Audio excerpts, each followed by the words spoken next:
समुद्र मंथन से निकले 14 रत्नों में से एक रत्न कल्पवृक्ष, जो अमरकंटक से 40 किलोमीटर दूर नर्मदा तट पर ग्राम सिवनी संगम है, जहाँ पर स्वर्ग का वृक्ष कहे जाने वाला वृक्ष कल्पवृक्ष मौजूद है।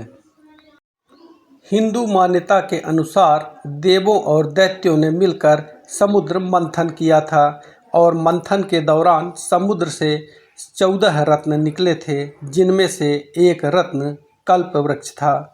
मैकल पर्वत में शिवपुत्री मां नर्मदा की उद्गम स्थली है, जिसे अमरकंटक के नाम से देश और विदेश तक जाना जाता है। यह विश्व की एकमात्र नदी है जिसकी परिक्रमा की जाती है। अमरकंटक से 40 किलोमीटर दूर नर्मदा तट पर ग्राम सिवनी संगम है, जहाँ पर स्वर्ग का वृक्ष कहे जाने वाला वृक्ष कल्पवृक्ष मौजूद है। कहा जाता है कि यह समुद्र मंथन में निकले 14 रत्नों में से एक रत्न कल्पवृक्ष भी है। मान्यता यह है कि इस कल्पवृक्ष के नीचे बैठकर जो भी मन्नतें मांगी जाती हैं वह पूरी होती हैं। यह वृक्ष सभी की मनोकामनाएं पूरी करता है। यह कल्पवृक्ष के देखने समझने, पौराणिक कथाओं की सच्चाई जानने लोग देश और विदेश से भी आते हैं। अमरकंटक से 40 किलोमीटर दूर नर्मदा तट पर स्थित कल्पवृक्ष के बारे में नर्मदा मंदिर के मुख्य पुजारी वंदे महाराज ने इसकी पौराणिक और आध्यात्मिक मान्यताओं पर विशेष प्रकाश डाला है। नर्मदा जी भी स्वयं कल्पवृक्ष हैं और इसी के लिए इसकी परिक्रमा भी की जाती है। और भगवान विष्णु भी वृक्षों में कल्पवृक्ष कहलाते हैं। कल्पवृक्ष को कल्पतरु, कल्पद्रुम, देववृक्ष, देवतरु, सुरतरु इत्यादि नाम से भी जाना जाता है। एक ऐसा दुर्लभ और चमत्कारी वृक्ष है कि जिसके नीचे कोई भी कामना की जाए वह तत्क्षण पूर्ण हो जाता है। इसलिए मृत्युलोक में लोग उस कल्पवृक्ष की तलाश में रहते हैं। जैसा कि समुद्र मंथन हुआ, समुद्र मंथन में 14 रत्न हुए। 14 रत्नों के बाद में और उसी 14 रत्नों के ही परिणाम स्वरूप नर्मदा की उत्पत्ति भी इस धराधाम में हुआ। सबसे पहले जो विष निकला, भगवान शिव ने उसको पान किया।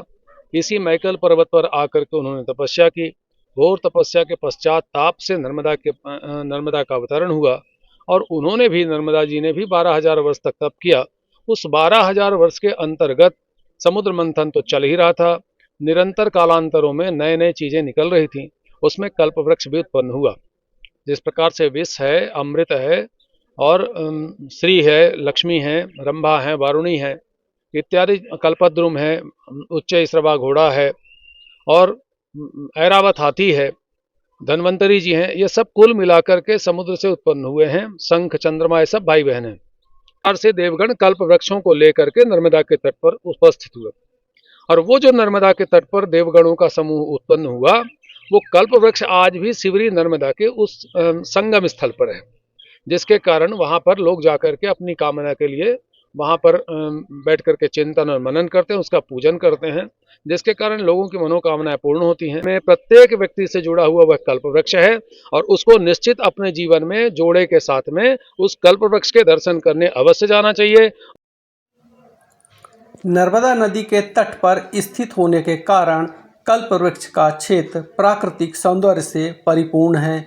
हरियाली से घिरा यह स्थान सुकून और आध्यात्मिक ऊर्जा प्रदान करता है। स्थानीय निवासियों का मानना है कि यह वृक्ष सदियों पुराना है और इसे दिव्य शक्ति प्राप्त है। कल्पवृक्ष और इसके आसपास का क्षेत्र न केवल धार्मिक दृष्टि से महत्वपूर्ण है, बल्कि पर्यावरणीय दृष्टि से भी इसका विशेष महत्व है। प्रशासन और स्थानीय समुदाय इस ऐतिहासिक वृक्ष के संरक्षण के लिए प्रयासरत हैं, ताकि आने वाली पीढ़ियां भी इसकी महिमा को महसूस कर सकें। अगर आप भी प्रकृति की गोद में आध्यात्मिक शांति और चमत्कारिक अनुभूति पाना चाहते हैं, तो एक बार सिवनी संगम गांव में स्थित कल्पवृक्ष के दर्शन जरूर करें। Indira Gandhi national tribal university Amarkantak के पर्यावरण कार्यकर्ता शोधार्थी छात्र विकास सिंह चंदेल ने इस कल्पवृक्ष के बारे में विस्तृत जानकारी दी है। आप भी सुनिए। कल्प वृक्ष है, यह है पौराणिक दृष्टिकोण से और पर्यावरणीय दृष्टिकोण से यह बहुत ही दिव्य और इच्छा पूर्ति करने वाला और बहुत ही महत्वपूर्ण पौधा है। इसे हिंदू धर्म में, जैन धर्म में और बौद्ध धर्म में महत्व दिया गया है। और यह जो पौधा है, इसकी फूल, पत्ती, फल, छाल सभी प्रकार से यह औषधि युक्त है। और यह जो पौधा है ना, यह सैकड़ों वर्ष तक जीवित रह सकता है। इसके अंदर जल को संचय करने की बहुत ही अद्भुत क्षमता होती है। यह सूखा प्रतिरोधी होता है।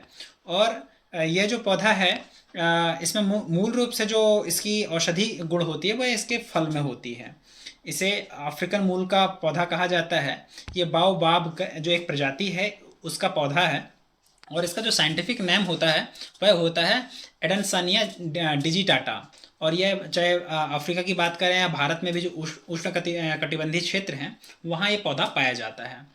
अब यदि बात करते हैं कि भारत के संदर्भ में, तो इसे कल्प वृक्ष के नाम से जाना जाता है।